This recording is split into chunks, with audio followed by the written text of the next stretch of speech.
শেরে পাঞ্জাবে খেতে গিয়েছে না গিয়েছে এই বিষয়ে নওশাদ সিদ্দিকী ভাইজানকে ইসমাইল সিদ্দিকী অনেক কিছু খারাপ মন্তব্য করলেন। সেই বিষয় নিয়ে নওশাদ সিদ্দিকী ভাইজান কি বলল চলুন সম্পূর্ণ কথাগুলো শুনে আসি।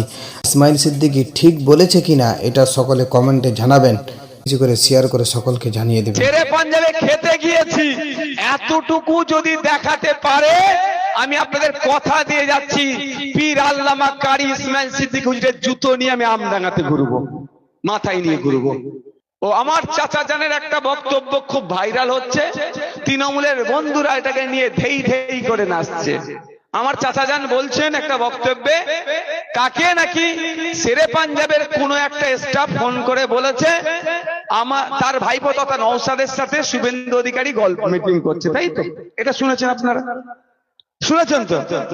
এবার এটা নিয়ে অনেকে ফেসবুকে লেখালেখি করছে। চাচা জান সম্পর্কে আমি অনুরোধ করছি, খারাপ আমাকেও লাগছে, কিন্তু দিনের শেষে পীরের আওলাদ, তাদের জুতো আমাদের মাথায়। অনুরোধ করছি, কষ্ট হচ্ছে, আমি আস্তে আস্তে একজনকে বলছিলাম কি করতে পারি, মুখে লিকোপ্লাস লাগিয়ে রাখছি। আজকে মুখে লিকোপ্লাস লাগিয়ে রাখিছি বলে আমনাগার মানুষ ভালোবেসে ছুটে আসছে, বিনা বিরিয়ানিতে, বিনা তেলে, বিনা টাকাতে সে মাদে ভরিয়ে দিচ্ছে। ধৈর্য ধারণকারীর সাথে কে থাকে? হাফেজ ভাই, কে থাকে? সৃষ্টিকর্তা থাকে। ঠিক আছে, ধৈর্য ধরে আছি, কিন্তু উত্তর আপনাদেরকে নিয়ে আজকে যেতে হবে। নওশাদ সিদ্দিকী শালীনতা বজায় রেখে উত্তর দিতে এক্সপার্ট, আপনারা জানেন। আজকে দিচ্ছি প্রথম কথা, চাচা জানকে একজন কি বলছে, কেউ একজন ফোন করে বলেছে আপনার ভাইপো আছে। ওই কেউ একজন যদি অসত্য কথা শুনে চাচা জান সেটাকে ডেলিভার করে দিয়েছে। এক নম্বর অসত্য কথা বলেছে চাচা জানকে। চাচা জান যদি ডাইরেক্ট বলতো আমি সচক্ষে দেখেছি শুভেন্দু অধিকারী নওশাদ সিদ্দিকী বসে মিটিং করছে, এটা কিন্তু বলেনি। তাকে কেউ একজন শুনিয়েছে, তিনি সেটা মিডিয়াতে বলেছে। এটা তাকে যে শুনিয়েছে চরম অসত্য কথা শুনিয়েছে। এবার আসা যাক সত্য মিথ্যা প্রমাণ করার আমি জায়গা দিয়ে দিচ্ছি। আমার বুকে বল আছে বলি তো আমি বলছি। দেখুন আপনাকে বলি, আমি সকালবেলা উঠলাম ঘুম থেকে, সে 10টা হোক, 11টা হোক, 8টা হোক, বার হয়ে হয়তো মাজার শরীফ ধারে, আপনারা জানতো আমি একটু আড্ডা টাড্ডা মারি, দেখেছেন তো? বেশি আমার বাড়ির দিকে থাকি, আর নালে বড় দরবারে ওই মাজার শরীফের ওখানে দেখেছেন তো, অনেকে গিয়ে দেখতে পান তো আমাকে। তো আমি বাড়ি থেকে বার হয়ে মাজার শরীফের ওখানে চা খেতে গেলে এদের ইনফরমেশন, সিআইএসএফ এর ইনফরমেশন দিয়ে দেয় যে আমি বার হলাম অমুক জায়গায় গিয়ে দাঁড়ালাম, বা কোনো হোটেলে রাত্রে খেতে যাচ্ছি আড্ডা দিতে, বন্ধুদের সাথে গেছি বা আমার পাড়ার গ্রামের মানুষের সাথে। এরা আমার গাড়িতে উঠলেও জিজ্ঞাসা করে আমরা কোথায় যাচ্ছি। যদি বলি শিয়াখালা, সঙ্গে সঙ্গে টাইপ করে দেবে শিয়াখালা। শিয়াখালা পার হয়ে গেলে বলবে এবার আপনি আমরা কোথায় যাব। যদি বলি ডানকুনি, ডানকুনি। ঠিক আছে? তো যেদিন চাচাকে, আমার চাচা জানকে ওই লোকটি বলেছেন যে আমি শেরে পাঞ্জাবে গিয়ে তাই মিটিং করেছি, নিশ্চিতভাবে আমাকে বলতে হয়েছে আমি শেরে পাঞ্জাব যাব।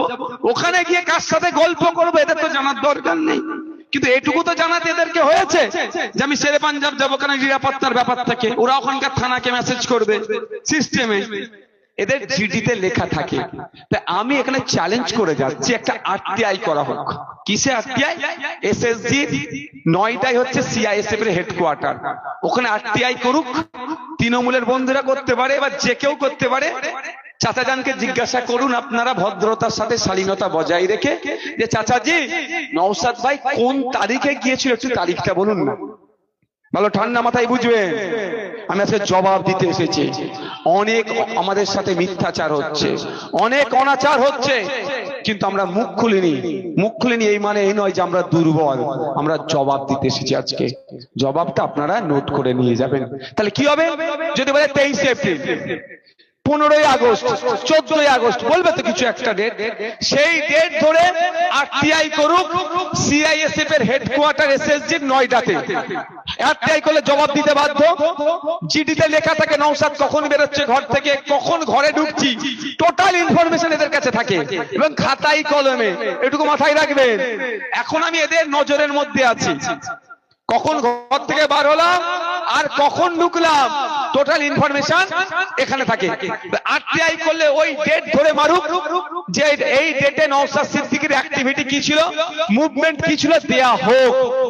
যদি আমার আমি আপনাদের কথা দিয়ে যাচ্ছি, শুভেন্দু তো দূরের কথা, যে আমি কি বলে আপনার শেরে পাঞ্জাবে খেতে গিয়েছি, এতটুকু যদি দেখাতে পারে, আমি আপনাদের কথা দিয়ে যাচ্ছি, পীর আল্লামা কারি ইসমাইল সিদ্দিকী হুজুরের জুতো নিয়ে আমি আমডাঙ্গাতে ঘুরবো, মাথায় নিয়ে ঘুরবো। কি বলছি বুঝতে পারছেন?